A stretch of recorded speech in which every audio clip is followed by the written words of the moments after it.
Bismillahirrahmanirrahim. Assalamu alaikum wa rahmatullahi wa barakatuhu. This is me, Hammad Safi. I am here in Karachi.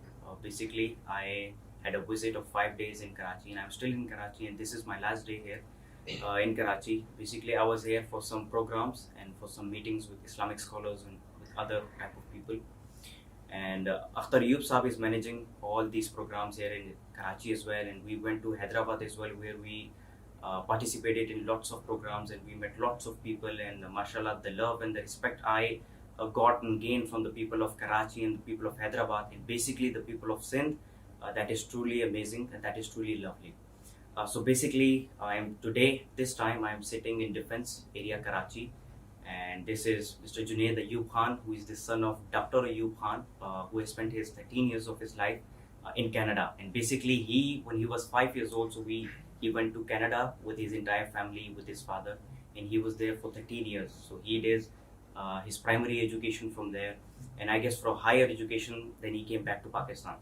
So we are their guests, and we have stayed here, I guess, almost for 3 days. And mashallah, the love and respect they gave us, that is truly amazing, and I really appreciate them, and I truly appreciate the love and the respect they gave us. And mashallah, the food we ate here and the time we spent with them, that was truly amazing. So basically, he's sitting with me, and so he spent his 13 years of his life in Canada. So I thought, why not to sit with him and talk to him about the difference between Pakistan and Canada. He has spent 5 years of his life in Pakistan, and then 13 years of his life in Canada, and then again for higher education he came back to Pakistan, and now he's the fourth year student of MBBS. So he wants to become a doctor. So he's in the fourth year. He's doing his MBBS. I guess this is his last year, his final year. It's my fourth year. Okay, this is your fourth year. Okay. So basically, we would talk to him about the difference between the education system of Canada and Pakistan, the difference between the people of Canada and Pakistan, which will be our main topic. And these will be the things, inshallah, on which we'll be discussing about. Assalamu alaikum. How are you doing today? I'm doing good. How are you? Alhamdulillah, I'm very great. So first of all, thank you very much. We spent 3 days with you, and mashallah, the days we spent with you, that was truly amazing. Thank you so much for that. Jazakallah. So my first question, I would like to come towards the topic directly. That you have spent, I said that 13 years of your life in Canada, right? Basically, my whole childhood, yeah. Okay, your entire childhood is there. So you have done your primary education from there as well. Everything. Yeah. So basically, first of all, my first question from you would be that what are the main differences you see between Pakistan and Canada? In terms of education. In terms of everything. Okay. We'll come towards these groups specifically. Okay. So, honestly, there are probably an ocean of differences. It's not like you can count them on your fingers. There are many differences between Pakistan and Canada. And in terms of politics, in terms of government, in terms of school, lifestyle, and just like teenagers. Let's talk about education specifically. Sure. So education. Well, one of the biggest things I would have to point out is that there is a common misconception that Pakistani education isn't great and that you should go outside to get your education. The truth is, both systems are great in their own respect, but like Pakistan does have a very advanced, I would say a more advanced education system in terms of O and A level than Canada. Because when I came here, I found it to be much harder. Okay. Whatever I was doing over here in grade 9, like that's what I did in grade 10 over there, and like just in the sense that like over here they're more academically focused. Their main focus in school is academics and nothing else. But like that's not always a good thing, because obviously academics are important. We all want our kids to grow up and become professionals, doctors, engineers, whatever professional lawyer. That's great, but it's important to realize that these years, these primary years, when you're in grade 1 to grade 5, primary school, middle school, high school, these are the years that shape the entire, as in like the entire personality of an individual. So like, I mean, if you're just focusing on making your priority the academics of the student and not shaping the personality, his character, how he deals with everyday situations, how he deals with extracurricular activities. Life is not all about education. That's the truth. We all know that. It's not all about education. You need to shape the child in every respect, every component of their life. It's absolutely essential. It shapes the type of individual, the type of adult, the type of professional that they're going to grow up to be. So, do you want to say that Pakistan's education system is better than Canada? I wouldn't say one is better than the other, but I would say they're both, great on their own respects. But like I said before, in terms of like academics, Pakistan is much more, like academically oriented, as in they focus on the core science, math subjects with the most, focus. Over there, you have many other, high school programs, other high school courses, such as, cooking, such as cooking, such as craft shop, and all types of stuff. Because they realize that not everybody over there is gonna go on to graduate to an Ivy League university, graduate from Harvard, get a degree in computer technology, or computer science. I'm sorry, computer science or medicine. There are some people who grew up in poverty. They don't have the resources to they have a family to look out for. They may not have a father.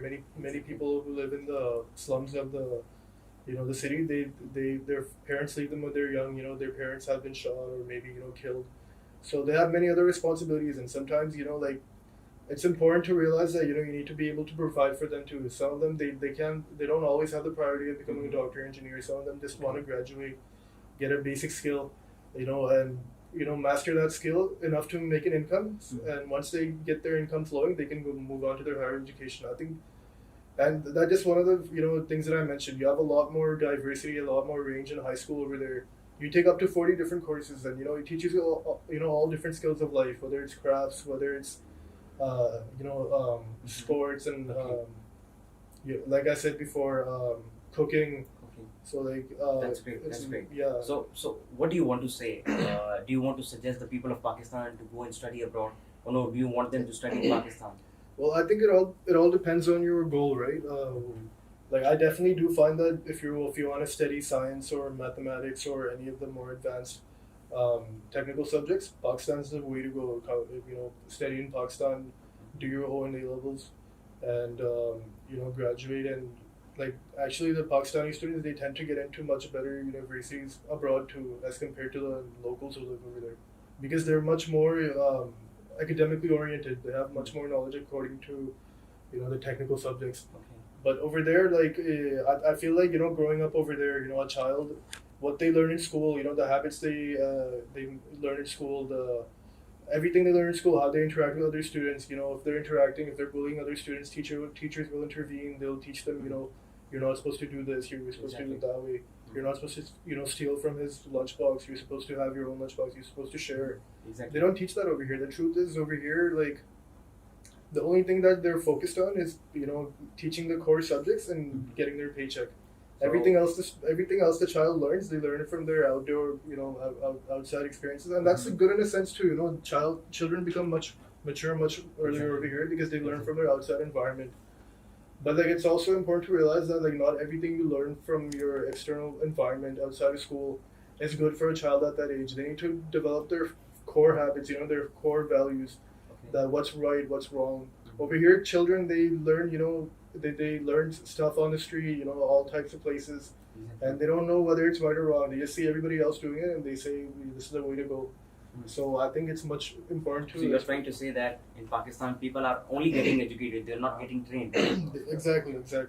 I mean, there are some exceptions. Don't get me wrong. There are some schools that do focus on the development and the personality development, character development of the child at a young age. So what would you like to tell those people who are saying, the system of Pakistan and the education system of Pakistan is not great, teachers are not supporting their students, right?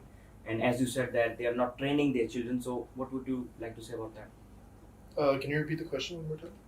There are lots of people who complain that the system of Pakistan, the education system of Pakistan is not great. We must go abroad and we must study abroad, and going abroad may help us, to learn from their culture and to learn from their lifestyle and to learn from their norms and values. So what would you like to say about that? Well, that depends, because many people who go abroad, they usually tend to go for university. And if you're going for university, I would have to say that going abroad is the way to go. Over there, you have much more opportunities. You have much more knowledgeable and much more skilled. No opportunities in Pakistan.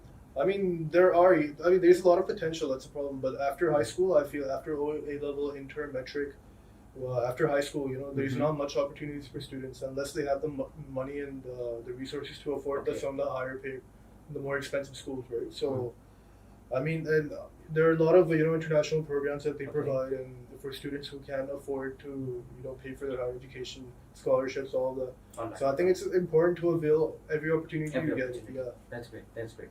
So, basically, I have a question in my mind. Like I have met lots of people, who spend most of their time, in foreign countries, Abroad, yeah. like in abroad, right, in Yeah. UK or in Canada or in the United States of America. So whenever I meet them, and they always tell me one thing, the higher education of Pakistan is better than any other country in the world. The higher education of Pakistan is better than any other country in the world. So what would you like to say about that? I mean, yeah, like I said before, I agree with that, right? It's uh, in terms of the technical subjects, science, chemistry, math, all the you learn. It's much more advanced over here, in my opinion, because I've been through both of them, right? Like I've studied in high school in Canada, and I've studied in high school over here. Okay. And I won't lie. Like when I came here, it was a big jump. It was a huge jump. It wasn't easy getting settled into the education system over here. Online. And like in a sense, it was good because it pushed me to work harder. Go outside my comfort zone Okay. and really excel in whatever I'm doing. Okay, that's great. That's Yeah. great.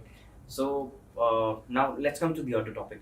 Let's talk about the people of Canada and the people of Pakistan. So, what do you think that are the people of Pakistan better than the people of Canada? Oh, no, they are better than us. Like I said with my previous answer, Mhm. and which I'll say in most of my answers, I don't feel that one is better than the other. I feel like both populations, both countries, both cultures, both lifestyles have their goods and bads, their pros and cons. And do you want me to list some differences between the two, or Yeah, you may go ahead, but Okay. except for the cultural values, our culture is very different Okay. than them.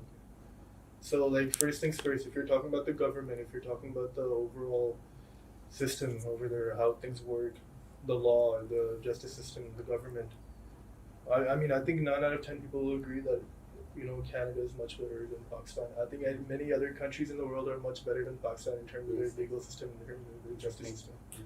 So that's one thing that, is much better. So you find Canada more beautiful than Pakistan? Beautiful, In terms of many things, like in terms of their natural beauty, in terms of their no, people. I'm just speaking about government right now. I'm just speaking about the Okay. government justice system. That's one thing that's definitely needs work in That's Pakistan. better than Pakistan. Yeah, Okay. Pakistan needs a lot of work in that sector. And other than that, I feel like aside from that, just the way society is over there, the way people are, the way they treat you, like if you commit even a small offense over there, if you even cross a stop sign, they're gonna give you a $300-400 ticket, and nobody wants to pay that. That's a lot of money. Exactly. Over here, if you even hit a car, if you like crash into a car, if you break a red light, whatever, you can get away with anything, and because of that, the system gets corrupt over time, right? And over there, obviously, if you're gonna hand out such huge offenses for such small violations, people are gonna they're gonna get their act together over time. They're gonna realize, and that's one of the most important things, right? The way the government and the overall society is shaped over there as compared And the to people. the people. Basically, I would like to add something here. I was with your father, Yeah. Dr. Saab, today, and we visited, entire the defense area here in Karachi. So Yeah. we went to the sea view as well. So we saw lots of people who were standing there. People were there in a very huge amount. Like I told your father as well that more than 30,000 people were present there. So it was Sunday, so that's why lots of people were there. But I saw lots of rubbish and garbage there, on the roads and in the plotting areas, in the extension areas. So I asked your father that, if these were the people of Canada, so what would they do? And your father said that, the people of Canada, they are so much educated that even little children of Canada, little Canadians, they, even when they are 3 years old or 4 years old, so when they saw wrappers or garbage, they're on the roads or on the footpaths or somewhere, so they would pick it up and they would, throw it in the dustbin. So I was really surprised that, mashallah, they are very great. They are very great in terms of manners and in terms of ethics and morals. So what would you like to say that why we Pakistanis, we are not like them? Like, the children of there, they are really respectful and they are, morally and ethically, they are taught these things in their houses as well, by their parents as well, and by their teachers as well, and by their society as well. But here in Pakistan, I do not see such things. As you said that in schools, children are not getting trained; they are only getting educated. And at houses, parents are not giving much time to their children. They are not focusing on the studies and on the moral sides and those sides of the children's. And when you look at the society, so society is not that better, which could train children in a better way. So what would you like to say that why people of Canada are very far ahead, are very successful from the people of Pakistan? Why the people of Pakistan are do not know their responsibilities, or they know it but they're not fulfilling their responsibilities? What would you like to say about that? Is it education system, or is it the heavy loans that the heavy what could I say, the government yes, exactly, those things. And if the government is taking care of them, like such things, what do you think? Okay, so I'm gonna tell you a story about my childhood. I remember back when I was in grade one, maybe kindergarten. Okay. In my school, I remember like it was In Pakistan? no, in Canada. Okay, Like in back Canada. in grade one, Okay, like when okay. I was completely young, 6, 7 years old. Okay. So I remember back in school, at lunchtime, all the kids would take out their lunchbox. They would take out their juices. They would, take out all their food, whatever Okay. they're eating, and they would just be eating. They'd be talking to each other. They'd be, Okay. like just like having being kids, having fun. It was their lunchtime. They'd do whatever they wanted to, play with toys. And I remember if a kid if he had a juice with him and if he finished that juice, if he even left it on the table, I'm not even saying throw it on the floor. I'm talking about leave it on the table for 1 minute. Mm-hmm. The teacher would come. The teacher would call the student. She would tell him take the lunchbox, throw it inside the dustbin. Mm-hmm. Then she'd give him a 1 hour detention. Okay. And the next day she'd give him a 1 hour detention, and she Okay. wouldn't let him go out during lunch. And all his friends would be playing outside during lunch, and he'd be sitting inside the classroom, just like missing out on everything. So I mean, like that's just one of the examples of how they shape children over there, like from a young age, for handing out such a huge mother as such a huge penalty for such a small little offense. Like a 6, 7 year old, over here, if that was in Pakistan, like do you everything that's gonna happen? Do you everything you're gonna go to a school and the child's gonna throw garbage on the floor, the teacher's gonna give them a detention. They don't care over here. The Masi's gonna come and clean it up. It doesn't matter. They can do whatever they want. Exactly. Kids, they get that sense of entitlement that I'm superior. I'm better than this Masi. Exactly. My job is to enjoy life. Just to do whatever I want. His job is to clean up after my mess. That sense of entitlement, right? That's where it begins when they're young, and after that, it just builds on. The next day, the Pakistani student, he might even slap a guard. He might get away with it. And he'd be like, because I can do what I want. Yeah. Well, one day he's gonna go out. He's gonna get in a fight. He's gonna maybe take out a gun or do something really, maybe even a murder students. And they're having cases over here, kids who murder other students in their school. At such a young age, but in their enter O level life, they get away with it because of their. Because of their entitlement. Some of them are from higher, families, and like families with a lot of money and backup. And they get away with it, and the school can't do anything about it. The society doesn't do anything about it. Over there, on the other hand, like I said, you leave a juice box on the table, and you get a 1 hour detention. Okay, and I don't know, you break a red light. You break not a red light. You break a stoplight. You get a $400 fine. Just the way they $400 or $40? $400. $400. Yeah, just for breaking a stop sign. Over here, you break a traffic light. Nothing happens. No one says anything. The police doesn't even ask you. The police doesn't even look at you. So I mean, that is like I think it's pretty self-explanatory. It's all about how you grow up and how you. So is it because of the society, the parents, or the teachers? I think it's because of society as a whole. I mean, I don't see the conditions at home any better. Like over there, at least obviously even over there, not every family is completely disciplined. There are some families who don't take care of their kids, but like when this kid is at school, which is half of his day, more than half of his day, at that time he has to follow the normal, societal norms. He can't mess around because if he messes around, the teacher is gonna punish him. If he messes around outside of school, the police is gonna punish him. Okay. So So you're trying to say that punishment is a better way, to teach the children, to let them know that they must be responsible. Otherwise, many things may happen with them in their life. that's Tough question. That's a pretty tough question. Okay. But I think it is important to Punish them. not penalty, Okay, give them penalty. little penalties, just to teach Just a them. little touch. Yeah, because I mean, like, if the penalty is heavy enough, they're gonna follow the rule next time, Mm. whether they believe it or not, Okay. and that does make for a better, more disciplined society overall. Because as you've seen in Pakistan, if you do not, unfortunately, our human, today our modern human species are so under, like so, I would say so corrupt that like if you don't even place these minor penalties, Mm. they'll go off and that's why do you think this situation today is so bad? All the racism, all the school shootings happening in the U.S., all the hate crimes happening. It's because humans, when they're not under control, like societies, when it's not under control, they tend to they lose control. Like big things happen. You see all these school shootings happening. You've seen all the people get away with infamous crimes in Pakistan. So I mean, the most important thing is just to instill the belief in them, and one of the best ways to get the child in order is to place minor penalties, and more importantly, explain he'll from that penalty he'll learn what he did wrong, Mhm. because next time he's not gonna want to do the same thing. He's not gonna Exactly. want to do the same thing, and he's Exactly. gonna want to know why. Why am I getting such a huge offense, such a huge penalty for just leaving a juice box on the table? When he grows up, he learns that if I develop this habit from my young age, from my childhood, next thing I know, I'm gonna be committing even bigger Exactly. offenses, Yes. and I'm gonna think it's okay because I'm gonna become conditioned to think that it's okay It's okay. because I'm not gonna get punished. Whatever I do, I'll get away with it.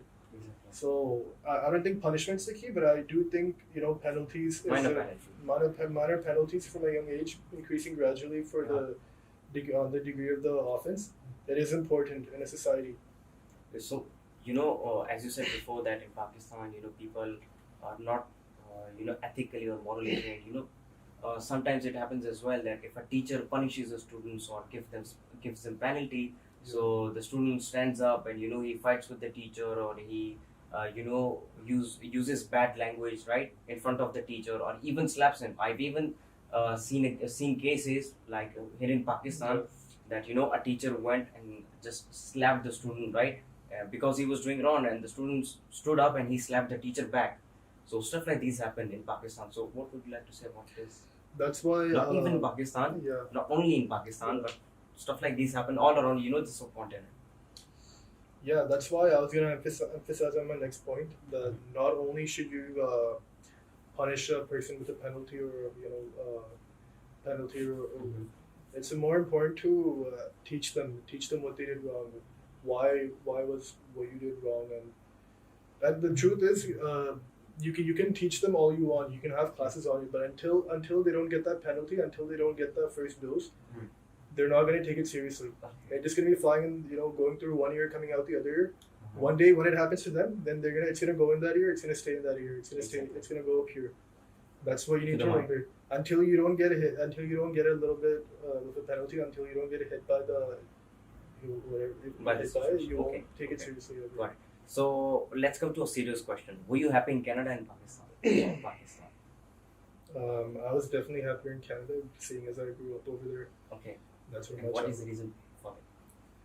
Well, the main reason would be because I grew up over there, and that's basically where where I spent my childhood. That's where I grew to be the person that I am. Okay. So do you want to go back to Canada, or you want to stay in Pakistan? Well, honestly, like for long term, I haven't. It's not like I want to stay in one place particularly. Maybe I'd Okay. want to go to Canada. Maybe I'd want to go to America. Maybe at one point I'd want to come back to Pakistan. Hmm. When I get older, maybe when I'm 40. So I haven't exactly decided, but I.